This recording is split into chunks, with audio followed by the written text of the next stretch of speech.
इशा के बाद से लेकर अब तक हमारे बड़े सरपरस्त हजरत मौलाना इजहारुल हक साहब दामत बरकातुहुम, इसी तरह से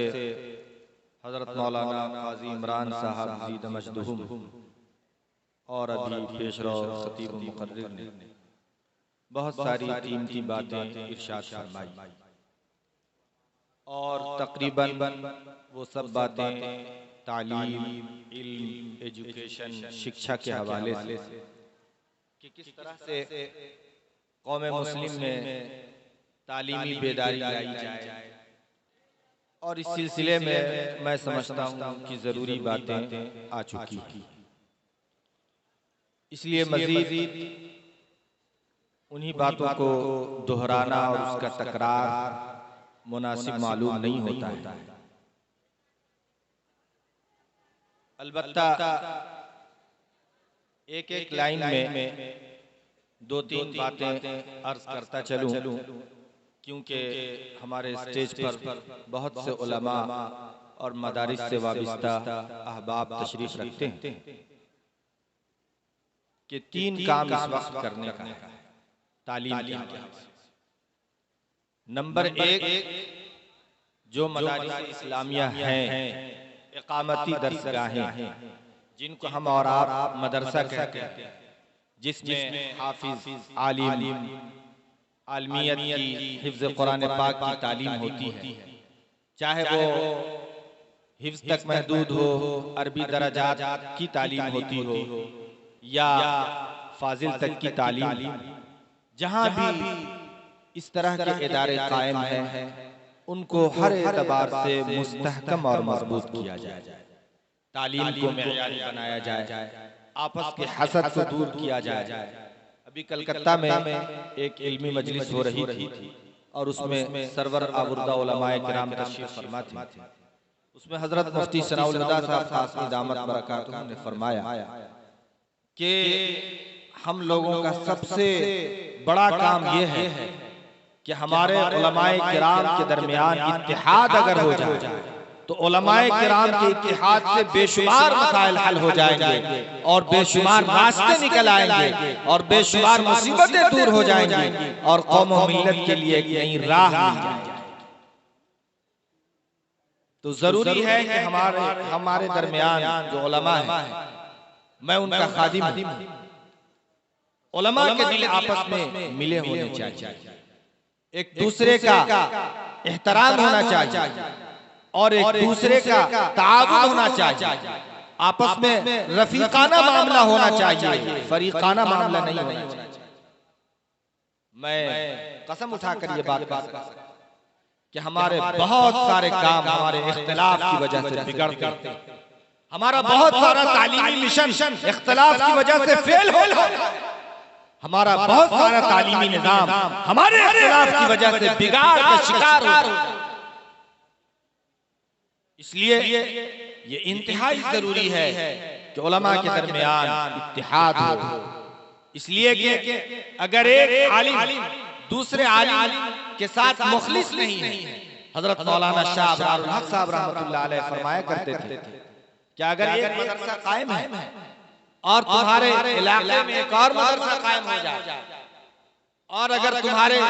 दिल में उस मदरसे के कायम होने की वजह से हसद और जलन अगर पैदा हो रही है तो समझ जाओ कि तुम अपने काम में मुखलिस नहीं हो, तुम्हारे दिल में इखलास नहीं है, तुम अपने काम के तेई वफादारी नहीं रखते। इसलिए जो भी मदारिस हमारे कायम है, और जाहिर है कि मदारिस को तो एक आलिम ही लेकर चल सकता है, दूसरे के बस की बात नहीं है कि मदरसे के निजाम को चलाए। आम आदमी चाहे वो ताजिर बिरादरी हो, डॉक्टर्स हो, इंजीनियर्स हो, वो मदरसे को चंदा दे सकते हैं, ताउन कर सकते हैं, एक्सटर्नल काम तो वो ले सकते हैं, लेकिन इंटरनल मैनेजमेंट और दाखिली जो मामलात हैं उसको तो उलमा ही समझते हैं कि कैसे मदारिस का निज़ाम मुस्तहकम किया जाता है, बेहतर बनाया जाता है, तालीम को कैसे तरक्की दी जाती है, शोबे को कैसे मुस्तहकम किया जाए। जितने भी हमारे मदारिस हैं, बहुत अफसोस के साथ अभी हमारे खतीब साहब फरमा रहे थे कि किसी जमाने में यहाँ से तलबा दारुल नदवा जाया करते थे और फिर हालात बेचोखम के शिकार रहे और उतार चढ़ाव होता रहता है। लेकिन मैं चूंकि मैं अपने घर का ही आदमी हूँ, इसलिए मुझे कहने में कोई आर नहीं है कि हमारे इलाके में और इस पूरे अगर इलाके का और इस जोन का अगर जायजा लीजिए तो हमारे मदारिस का मेयार गिरता जा रहा है। मदारिस का मेयार गिरता जा रहा है, तालीम का मेयार, तरबियत का निज़ाम खत्म, माली मामलात गड़बड़ है, शफाफियत नहीं है, ट्रांसपेरेंसी नहीं है, कोई हमारे पास मनसूबाबंदी नहीं है, काम करने की कोई प्लानिंग नहीं है। जैसा कि अभी हजरत मौइज़हार साहब ने फरमाया कि ईंटुल उलूम पेटुल उलूम खुल रहे हैं, मदरसे के नाम पर दुकानें चल रही हैं, ये सब क्या है मेरे बुजुर्ग? इसलिए मदारिस को हम अरबाब मदारिस की जिम्मेदारी है कि जिस तरह से हमारे अकाबिर ने छोटा सा पौधा लगाया लेकिन इखलास के साथ, जिद्दोजहद के साथ सही सिमत में सफर तय किया और अल्लाह ने पूरी दुनिया में उनसे काम लिया, हमारे दिल में भी अगर वो इखलास वो जज्बा पैदा हो जाए तो तालीमी मेयार भी बेहतर हो, तरबियत का निज़ाम भी बेहतर हो, साफ शफाफ निज़ाम हो, तब जाकर कौम तरक्की करती है और मदरसा आगे बढ़ता है। वरना मैं एक बात और ज़िम्नन अर्ज करता चला, मदारिस के लोग यहाँ पर बैठे हुए हैं कि अगर हमारा यही बिल्कुल तरीका रहा, यही रविश रही तो मदरसे के लिए तलबा ढूंढने पड़ेंगे, चराग लेकर निकलेंगे, आपको कोई मदरसे में पढ़ने वाला नहीं। हाल ये हो रहा है, आप जाकर देखिए देवबंद हम सब लोग जाते हैं, दाखिले के वक्त में हजारों तरह का इश्तिहार लगा रहता है पूरे दारुल में, यहाँ पर ये फैसिलिटी, ये सहूलत, तब जाकर बच्चों को अपनी तरफ बुलाने के लिए वो वक्त दूर नहीं है कि जब बच्चों को खरीदना पड़ेगा पढ़ाने के लिए।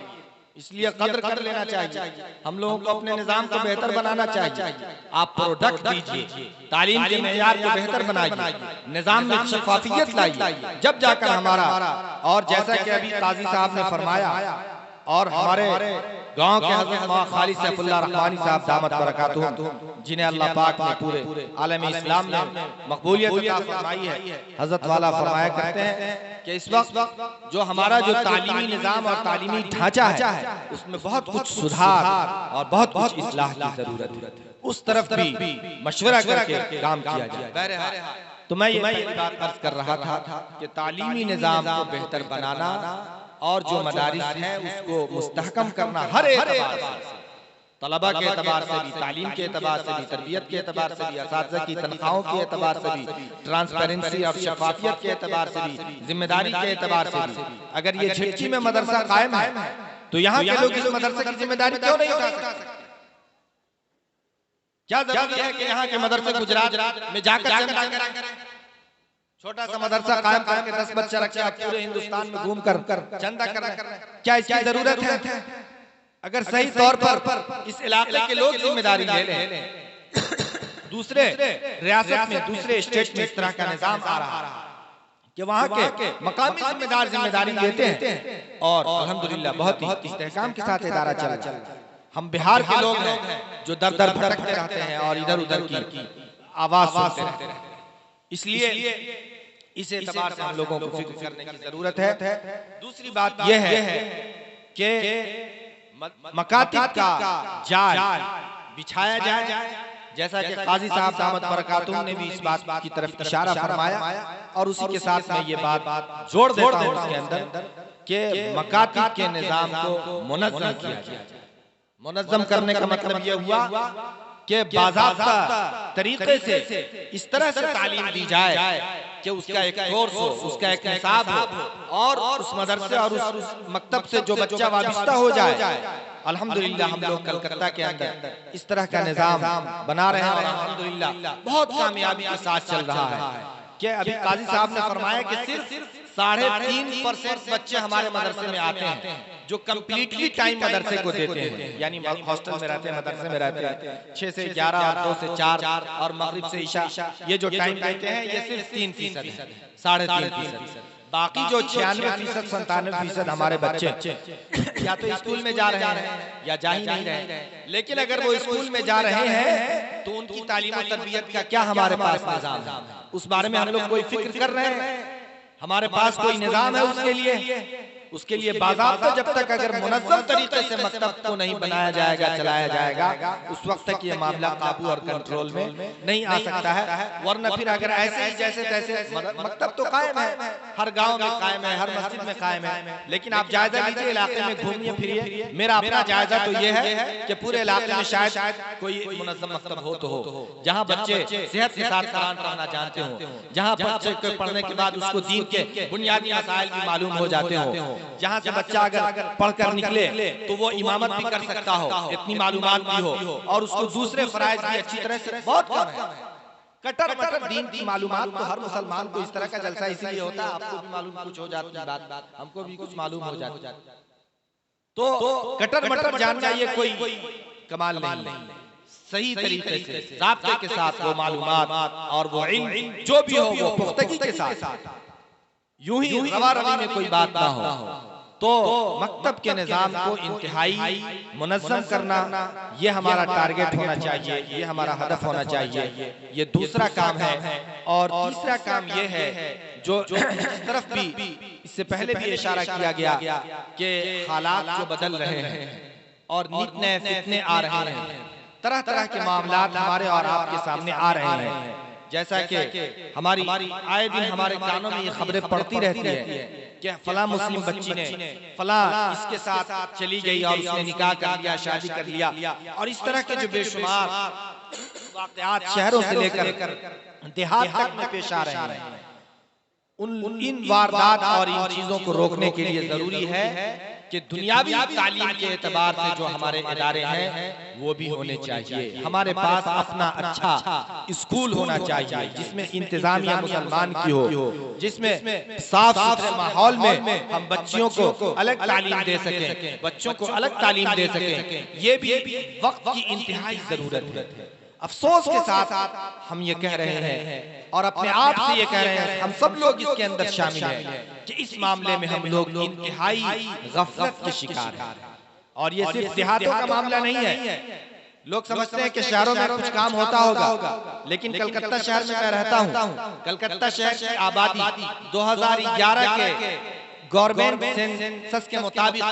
20% है। शहर की आबादी, कलकत्ता शहर की आबादी मुसलमानों की 20% है। लेकिन अभी 10 दिन पहले हम लोगों ने एक सर्वे किया, एक जायजा लिया, तो पता चला कि कलकत्ता जैसे शहर में, जो कि इंटरनेशनल शहर समझा जाता है और जाहिर है शहर में रहने वाले लोग देहात के एतबार से, माली और माशी एतबार से मुस्तहकम होते हैं, लेकिन कलकत्ता शहर में हम लोग अच्छा मेयारी स्टैंडर्ड स्कूल तलाशे बिख्तियार के बाद भी 2 से 3 बमुश्किल तलाश पाए, जिसके बहुत बड़ी जरूरत है मुसलमानों की। मुसलमान को जिंदगी के हर शोबे में जिंदा रहना होगा, उसको सियासी मैदान में भी जिंदा रहना होगा, तालीमी मैदान में भी जिंदा रहना होगा, सेहत के मैदान में भी जिंदा रहना होगा। हर एतबार से हमें बाशऊर बनना पड़ेगा, वरना मुल्क के हालात जिस तरफ जा रहे हैं और बहुत तेजी के साथ जो मुल्क के हालात बदल रहे हैं, पता नहीं क्या होगा, अल्लाह ही को मालूम है। इसलिए हम लोगों को वक्त रहते हुए होश का नाखून लेना चाहिए, वक्त रहते हुए अपने हालात को बदलने की कोशिश करनी चाहिए। और खासतौर से मैं नौजवानों से अर्ज करूंगा कि चूंकि नौजवान ये किसी भी कौम का सबसे बड़ा सरमाया होता है अफराद के एतबार से, इसलिए कि जो गुजरने वाले हैं आखिरी मरहले में हैं वो तो गुजर ही जाएंगे, लेकिन नौजवानों की जिम्मेदारी होती है। नौजवानों में जब सुधार आता है तो इनकलाब आता है। नौजवान जब सुधरते हैं तो जिंदगियां बदल जाती है। आप दुनिया के हालात का अगर जायजा लेंगे, तारीख को पढ़ेंगे, तो कहीं पर भी अगर कोई इनकलाब आया है, कोई रेवोल्यूशन आया है, कोई गैर मामूली तब्दीली आई है किसी भी एतबार से, तो उसमें नौजवानों का किरदार। कुरान पाक में भी इस तरफ इशारा किया है। सैयदना हज़रत इब्राहीम अलैहिस्सलाम के बारे में आया, जब हज़रत इब्राहीम अलैहिस्सलाम ने सारे बुतों को तोड़ दिया तो उन लोगों ने आपस में तज़किरा किया, क़ालू समिअना फ़तन यज़कुरुहु युक़ालु लहू इब्राहीम, कि एक नौजवान है जो जिसने ये काम किया हो। मालूम ये हुआ कि जो इनकलाब लाता है उसमें नौजवानी का बहुत ज्यादा किरदार होता है। अफसोस ये है कि हमारे नौजवान बहुत ही बेराहगी के शिकार होते जा रहे हैं। उनको तालीम से कोई मतलब नहीं है, मोबाइल से इस कदर मशगूली है कि बेहयाई, फहश, मुनकरात हमारे नौजवानों की जिंदगी का जुज़े ला यनफ़क बन चुका है। और पहले तो गुनाह करने के लिए सोचना पड़ता था, लेकिन अब हर आदमी के घर में, उसके पॉकेट में गुनाह का कारखाना मौजूद है। वो जिस तरह का गुनाह चाहे कर ले। और जाहिर है कि इस तरह से हमारी नौजवानी भी ज़ाय हो रही है, बर्बाद हो रही है, और हम तबाही के दहाने की तरफ बहुत तेजी से बढ़ रहे हैं। इसलिए इन तीनों मैदान में हम लोगों को काम करने की जरूरत है कि मदारिस का जो निज़ाम है उसको बेहतर बनाया जाए, मकतब के निज़ाम को मुनज़्ज़म किया जाए, और दुनियावी असली तालीमी अपने इदारे कायम किए जाए। इसके लिए मंथन किया जाए। जाहिर है कि सिर्फ ये कॉन्फ्रेंस या तालीमी बेदारी कॉन्फ्रेंस से ये काम नहीं होगा। इसके लिए जब तक संजीदा अहबाब सर जोड़ कर बैठेंगे नहीं, कोशिश नहीं करेंगे, तब तक कुछ नहीं होगा। ये सोचेंगे कि आज ही हो जाएगा, आज ही जलसा हो रहा है, कल ही हो जाएगा, सब नहीं हो। बैठेंगे जैसा कि काजी साहब ने फरमाया कि हर हफ्ते बैठा जाए और इस बात की कोशिश की जाए, जायजा लिया जाए कि हम लोग काम में किस कदर आगे बढ़े, कैसे प्रोसेस की। देखा आपने अभी मुल्क के अंदर जो सरकार है, जाहिर है कि किसी जमाने में ये 0 पर थी और किसी जमाने में इसकी बुनियाद रखी गई, 1 सीट थी, 2 सीट थी, आज पूरे मुल्क में राज कर रही है। क्या है उन लोगों के पास? एक प्लान था, एक मंसूबा बंदी थी, एक काम करने का तरीका था। कौमें उसी वक्त तरक्की करती है कि जब मंसूबा बंदी के साथ काम किया जाता है, उसके पास कोई प्लान होता है, कोई हदफ होता है, कुछ अचीवमेंट होता है, और फिर उसको धीरे धीरे हासिल करने की कोशिश की जाती है, तब जाकर ये चीजें हासिल हो जाती है। मेरा वक्त खत्म हो गया, इसलिए मैं अपनी बात खत्म करता हूँ इस पैगाम के साथ कि उठो उठो दमे रुखसत सलाम लो मेरा, पयाम दावत तौहीद थाम लो मेरा। कहाँ हो खुदा को पुकारने वालों, दिलों में अज़मत ईमान उतारने वालों, बहार दीन मोहम्मद की ताज़गी के लिए उठो सफ़ीने आलम की रहबरी के लिए, बिलाल हैदर व खालिद की हस्तियां बनकर मिटाओ सुतूत बातिल को आंधियां बनकर, वफा के फूल हर एक ग्राम पर बिछाते चलो, लहू के दीप हर एक मोड़ पर जलाते चलो, तुम्हारे पास जो दौलत है वो लुटाते चलो, जहां में नग़्मे तौहीद गुनगुनाते चलो, भंवर में कश्तिए मिल्लत है डगमगाई हुई, बढ़ों के सामने जन्नत है जगमगाई हुई। वाखिर दावाना अनिल हम्दुलिल्लाहि रब्बिल आलमीन।